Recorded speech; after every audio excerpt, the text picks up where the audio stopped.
This is Mike Den Bleyker. I am the chair of the ambassador group for the Rio Rancho Regional Chamber. And today we are doing another episode of our ambassador spotlights. And it will be with Curtis Spencer from Legal Shield. How are you today, Curtis? I am doing fantastic. Thank you, Mr. Bleyker. Happy Wednesday to everyone out there. All right. So one of the things I always try to do is find out a lot about your business and yourself and how you got involved in Legal Shield. So it's all yours, Curtis. Tell me all about it. All righty. Well, first of all, I'd like to just acknowledge Mr. Shallow and his amazing staff over at the Chamber for providing this opportunity for us, and also to yourself, Mr. Bleyker. Much appreciated. Super excited to be here this morning with everyone. Little bit about Legal Shield. We've been in business for almost 50 years, and kind of find that interesting because a lot of people have not heard of Legal Shield, formerly Prepaid Legal. But we've been in business since 1972. We're currently serving over 4.4 million individuals and families and over 140,000 businesses just like here in Rio Rancho. We're in a different time now. You know, things are starting to open up and we're getting back to the new normal, but things are not normal. Things are different than they've ever been before. And regarding some of the challenges that we face with the pandemic and COVID are questions that business owners are having to ask themselves because it's the new norm. So things like, you know, how we interact, how we deal with employees, contracts that may have been relevant for the past 3 or 5 years might have to be looked at again because of the legislation, you know, has changed things. So there are new challenges that all businesses have. And so what we do at Legal Shield, we give access to small business owners by giving them, you know, access to some of the new legislation, some of the things that have changed.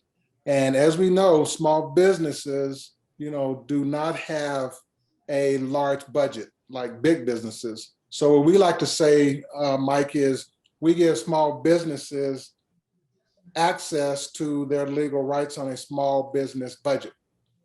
And so the next question is, well, what's the cost and how do we do that? Sure, most of you are probably familiar with a shared economy concept.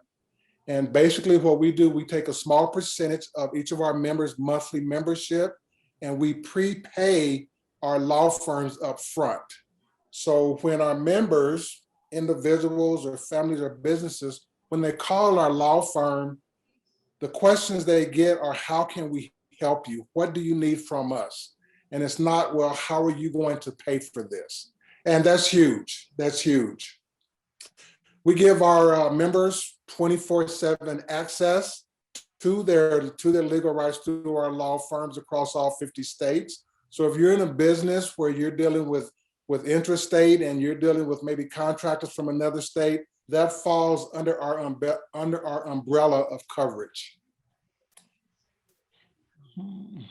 That is very interesting to me. As a small business owner, I was not aware of the services that Legal Shield provides. And with, you're right, the changes with the pandemic, our responsibilities as owners and how we deal with employees, especially since there could be variants coming in and we don't know exactly what's going to happen over the next 6 to 12 months. In New Mexico, now they have passed the marijuana law effective next July. I, as a small business owner and believe in a drug-free environment, how does that affect me? I have no idea. I agree. I don't have a law firm. I can just go ring and have on retainer and say, oh, tell me what I need to do. Yeah, absolutely. You know, correct there, Mr. Bleyker. We, like I said, there are so many issues that business owners have to, you know, navigate now. And again, it's the new norm. Things like, as you mentioned, within our HR department, employees, what are employees' rights? What are our rights? Instead of, stressing, guessing, instead of having to Google, we've made it easy. We put our app on the phone, so all you have to do is, tap the app to contact the law firm to ask those questions. This allows business owners to be proactive and preventative, as opposed to being reactive where they might have to be defensive.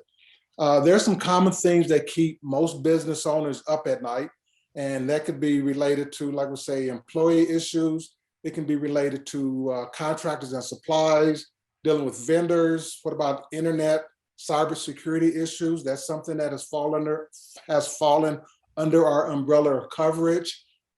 We have a portfolio of services that are individualized to each business's need in terms of what they need for their business. And I'm available to, talk to individual businesses about how we can customize through our portfolio of services that's going to help protect and, prevent issues within their business. One of the concerns as a small business owner is that, not from my point of view, but on a more global basis, is many businesses do have, instead of an employee-employer relationship, they have independent contractors. And with the change that might happen as this legislation goes through the Senate, how again will that affect me as a small business owner? What would I need to do? How would I prepare for that? I mean, some of that is a little frightening. Yeah, your point is well taken. And business owners continuously have issues, come up within their business. And again, how have business owners in the past, how have they gotten quality answers to some of the questions they have, to some of those things that are keeping them up at night? We have 3 different plans. Our top plan is basically, it's $170 a month. There's no long-term contract, no long-term obligation.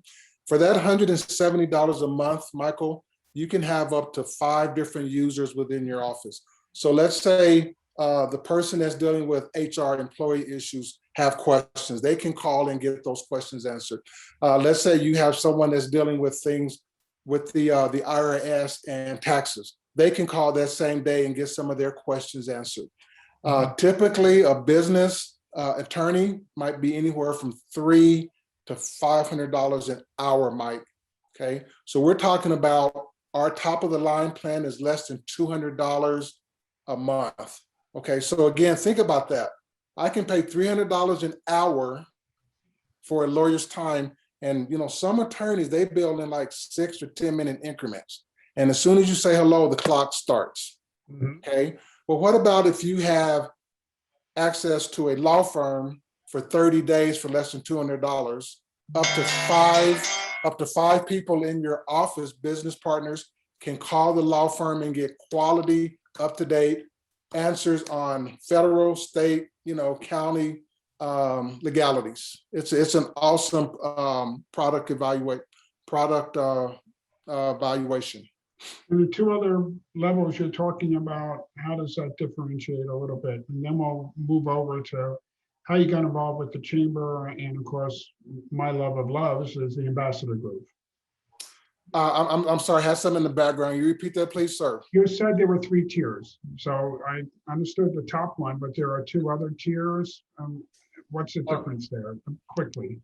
Correct. For $69, up to 2 users, and basically not only the 24/7 consultation, but maybe letters written on your behalf, contract document reviews. The middle tier is 129, I believe, not exact on the numbers, but they give you up to 3 users. And just like insurance, with each tier, the benefits increase. So again, it's customized based on what the needs of that business owners are. Exactly. As a small business owner, I'm a little bit larger versus smaller. Each one of those tiers could fit within the level of needed legal advice and being able to access it. So Yes, let's sir. talk about how you got involved with the chamber. I'm all curious. My wife and I, we moved back into this community in 1998. So we've been in the community for a while. just in the last few years, I'm starting to explore my entrepreneurial abilities. And so my first stop was the chamber. And, again, Mr. Shallow and Susan and Amanda and everyone has just been wonderful in terms of helping me get acclimated to what's going on within our community. We know that small businesses are the thread that support all small communities. So again, to have that opportunity to be a servant is something that I'm excited about and that I welcome. And what about deciding to be an ambassador, which again, I'll say it again, is near and dear to my heart. Yeah, well, again, it's the next step. I've always tried to be a person that if I'm going to do something, I want to be fully engaged. And as opposed to, just being a member where I'm reaping the benefits, the ambassador give me the opportunity to give back and to reach out to some of those businesses that might need assistance and might need support. Excellent. Well, thank you for enlightening me, as I did not know all those things about Legal Shield. You are well informed and is a good representation of Legal Shield. I'm very excited about that. And of course, you being a member and a member of the Ambassador Group. Thank you very much. I hope you have a great rest of your day and take care. Thank you very much. Have a great day, everyone.